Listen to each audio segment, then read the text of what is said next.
राजधानी रे घर को घर बोली हिताधिकारी को स्वास्थ्य कार्ड बांटुचंती निजे स्वास्थ्य मंत्री ये हूँ सीधा सड़क चित्र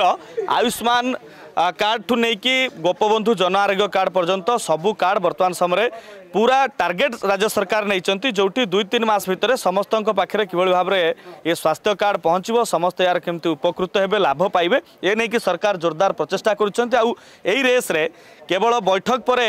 निजे स्वास्थ्य मंत्री चुप बसी ना आशा मानक धरिकी लोकों घर पाखक जाऊँच कार्ड देखुंत बांटुंट आज्ञा आपको स्वागत करुच्ची बड़ कथा एवं भी साधारण लोक कन्फ्यूज कहीं गोटे कार्ड पर आयुष्मान कथा आसूची गोपबंधु जन आरोग्य कथा आसूची प्रथमे टिके क्लीयर हवा प्रकृत में आपण मुहर जानापी चाहूँ जे ये द्वंद्व भितर लोक मैंने केमती बाहर केमती प्रोसेस अच्छी आशा मानू केमती काम लगाई कौन कौन व्यवस्था रही आप देखु मु आज तो प्रथमे अभिवादन जनाऊँगी आमर फकीर मोहन बायक जहाँ को आम आयुष्मान भारत योजनार नुआ कार्ड आम आज घर को आसी माननीय विधायक बाबू सिंह नेतृत्व रे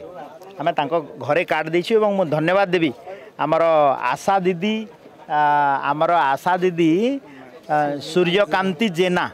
जी की वार्ड नंबर 66 दायित्व रे अछंती तांको सहित आसिकरी से चिन्हट कले एवं चिन्हट करिकरी एठी तांकर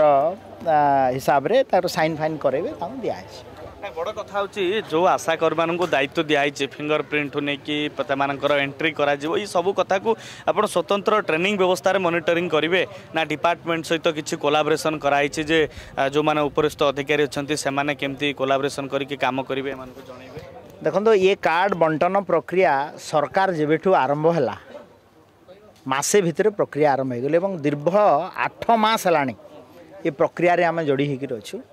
आशा दीदी मानू मोर जानवर तो 8-10 थर ट्रेनिंग दिया सरला कॉमन सर्विस सेंटर सहित इंटीग्रेट कराई एवं पूरा ओडिशा प्रदेश रे आशा दीदी अच्छा आमर 48,000 रु अधिका ता सहित 35,000 रु अधिका कॉमन सर्विस सेंटर ये जिते आम कार्ड दौचु फिंगर प्रिंट किंबा तांकर फोटो उठाहब एवं ताकू स्कैन करी अपलोड कराहब संध्या बेले को जना पड़ जे केते आशा दीदी कहा को केतेटा कार्ड बांटिले तो इथार प्रथम विशेषत्व है जे धरंतु द्वंद्व कथा जो कथा कहले मु नंबर आड़ को जीवी नहीं एबे अनेक थर मु कहि सारले द्वंद्व है जे धरंतु जणे 5टा कैटेगरी रे आमे लोकों को कार्ड दउछु गोटे है एक माने 70 अप टू 70 वर्ष पर्यंत और 70 वर्ष पर 70 वर्ष पर्यंत है जे आयुष्मान भारत योजना और गोपबंधु आरोग्य योजना यही कार्ड रे आमे 5टा कैटेगरी लोक इनक्लूड हे गोटे किए NFSA national food security scheme रे थिबे AAY अंत्योदय योजना रे थिबे स्टेट फूड सिक्योरिटी रे थिबे एवं पुराना सरकार जो गोटे कार्ड इश्यू करथिला नवीन कार्ड बोली से आर भी पाखापाखि 3.5 लाख फैमिली अच्छा हाँ डिलीट हो कार्ड जार गाड़ी गुड़ा कौन कौन थी गोटे कौन कम्प्लेन फैमिली से भी 2 लाख फैमिली अच्छा तो आमर पाखापाखि 1,03,00,000 फैमिली जदि फैमिली हेले ताहले 3,50,00,000 लोकों को आम अप टू 70 इयर्स पर्यंत ये भाया कार्ड दौचु तापर आउ गोटे कार्ड है जे आम आयुष्मान भारत वयोवंदना कार्ड जो मैंने 70 वर्ष उपर से कौन होमर ओडिशा प्रदेश रे देखा जाए 23 लाख खंडे लोक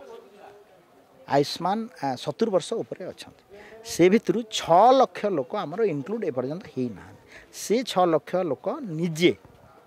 ऑनलाइन रे निजर आइडेंटिटी देकरी ऑनलाइन रे हो पारे एवं निजे मध्य कार्ड डाउनलोड करें वेबसाइट